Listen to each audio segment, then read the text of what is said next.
जय हिंद दोस्तों, वंदे मातरम। सालार और डंकी के बीच में जो भैया रेस चल रही है, वो रेस अब कहीं ना कहीं काफी आगे और काफी पीछे की रेस बन पड़ी। इन दोनों के क्लैश से दोनों को ही नुकसान होना था, ये बात तो शुरू से ही हम लोगों को पता थी।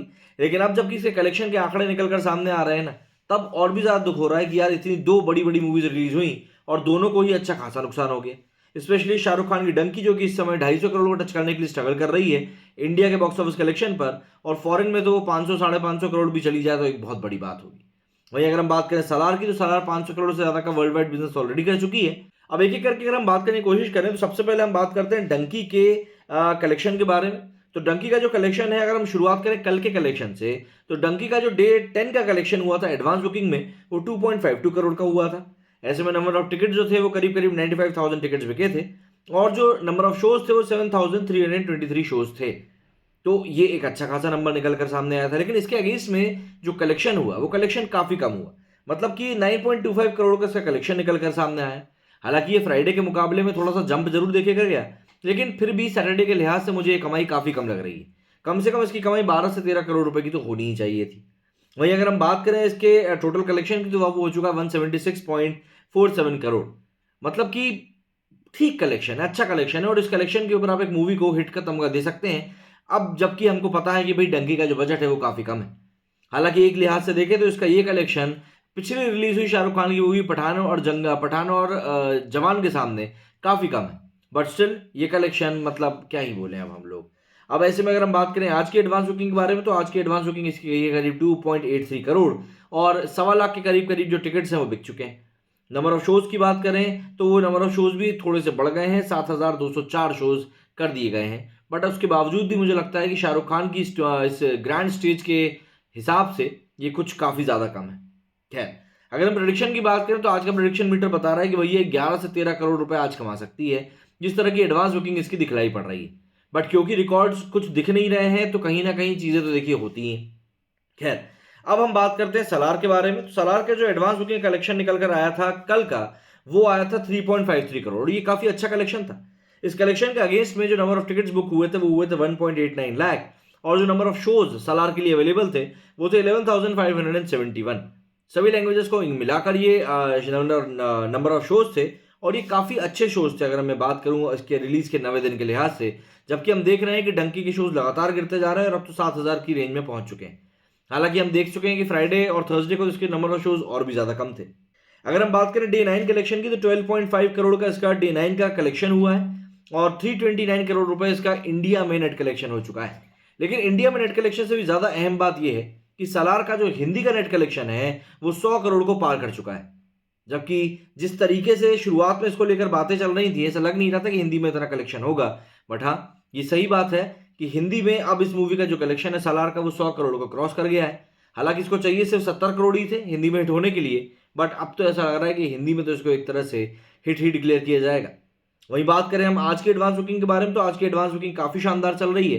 3.5 करोड़ की एडवांस बुकिंग इसकी ऑलरेडी हो चुकी है, और 2 करोड़ के लगभग लगभग इसके टिकट, 2 लाख के आसपास जो है वो टिकट जो है ऑलरेडी बिक चुके हैं।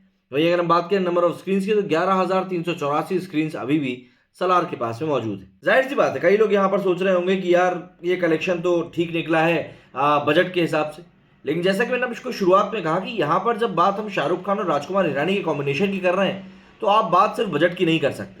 मतलब आप, ये तो वही बात हो गई कि सलमान खान ने एक मूवी फ्री में कर दी, 2 लोग भी देखने के लिए चले गए, तो आप इस मूवी को हिट मानोगे।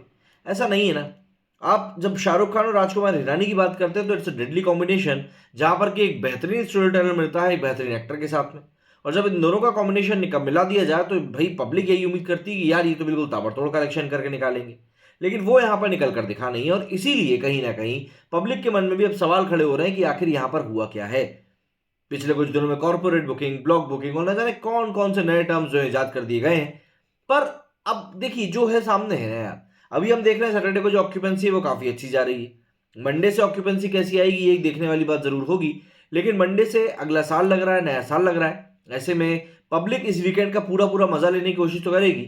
बट अगर आने वाले 5 से 6 दिनों में डंकी का कलेक्शन अच्छा नहीं हुआ, तो हमको ये मानना पड़ेगा कि कहीं ना कहीं इसका जो world wide collection plus India box office collection इसका 200-220 करोड़ के नीचे सिमट जाएगा। मतलब एक तरह से देखा जाए तो शायद टाइगर 3 के आसपास। वहीं वर्ल्ड वाइड कलेक्शन जो है वो 450 करोड़ को भी क्रॉस नहीं कर पाएगा। सालार ने वर्ल्ड वाइड 500 करोड़ रुपए कमा लिए हैं, लेकिन बीच में जो ये पूरा बंदरबाट हुआ कि सलार के जो मेकर्स हैं वो ज़बरदस्ती का फॉल्स न्यूज़ फैला रहे हैं, फिर कुछ लोगों ने बोलना शुरू किया कि नहीं भैया, क्योंकि डंकी चल नहीं पा रही इसलिए वो लोग फॉल्स न्यूज़ फैला रहे हैं। तो काफ़ी सारी चीज़ें हैं, आरोप प्रत्यारोप जो है अभी चल रहे हैं, जिसमें कि एक मेकर दूसरे मेकर के ऊपर आरोप लगा रहा है और सब चीज़ें कर रहा है। और ये सब चीज़ें कहीं न कहीं काफ़ी ज़्यादा पीड़ादायी भी हो रही हैं। क्योंकि देखिए, जब भी कोई मूवीज़ क्लैश होती हैं तो नुकसान तो सिर्फ़ प्रोड्यूसर का ही होता है। भई एक्टर अपनी फ़ीस लेके चला जाएगा, टेक्नीशियन अपनी फ़ीस लेकर चला जाएगा, बट आखिर में जो उस मूवी के साथ बचता है, कहीं न कहीं उसी के साथ बुरा होता है। और ये चीज़ें हम लोग पहले भी कई बार एग्ज़ाम्पल के तौर पर देख ही चुके हैं। अब इस समय अगर हम देखें तो मूवी को लेकर काफ़ी अच्छा बज़ बन चुका है और पब्लिक अभी भी इसको अच्छे तरीके से बिल्कुल हाई डिमांड के साथ देखने के लिए जा रही है। जैसे कि हमने ऑक्यूपेंसी देखी, उससे हमको ये चीज़ समझ में बिल्कुल एविडेंटली आ ही रही कि नहीं, यहाँ पर अच्छा खासा कलेक्शन जो है वो हो रहा है और वो सॉलिड भी है। अब यहाँ पर अगर हम देखें तो जो चीज़ें चल रही हैं कहीं न कहीं सलार के लिए वो प्रॉफ़िटेबल ही। अगर आप देखें तो सलार के लिए प्रॉफ़िटेबल इसलिए है क्योंकि डंकी के क्लैश के कारण कहीं न कहीं इसका कलेक्शन प्रभावित तो होना ही था। और जहाँ तक मुझे लगता है अगर हम इस पॉइंट ऑफ व्यू की बात करें तो कम से कम 150 से 200 करोड़ रुपए का नुकसान तो ऑलरेडी सलार को हो चुका है और रिलीज़ होते-होते तक तो इस मूवी को और न जाने कितना-कितना नुकसान हो जाएगा। अब जिस तरीके से चीज़ें चल रही हैं वो चीज़ें काफ़ी हद तक कंट्रोलेबल हैं। अभी इसकी ओटीटी रिलीज़ की भी घोषणा कर दी गई है, तो आने वाले दिनों में ये जल्दी ही ओटीटी पर भी आ जाएगी। अब इस पूरे मामले में कई बार देखा गया है कि साउथ की मूवीज़ पिछड़ जाती हैं कि भैया आप ओटीटी की डेट जल्दी देते हो, जिस कारण से कि थिएटर में कलेक्शन उतना नहीं निकलता। बट देखिए साउथ में ओटीटी का कुछ ऐसा हिसाब है कि मूवी वहाँ पर जल्दी ही रिलीज़ होती है। तो ये सूरत-ए-हाल निकल कर सामने आ रहा है इस समय डंकी और सलार का। आपके पास क्या कुछ है कहने के लिए कमेंट करके ज़रूर बताइएगा। मेरे से यूँ फिलहाल इतना ही। जय हिंद, जय भारत।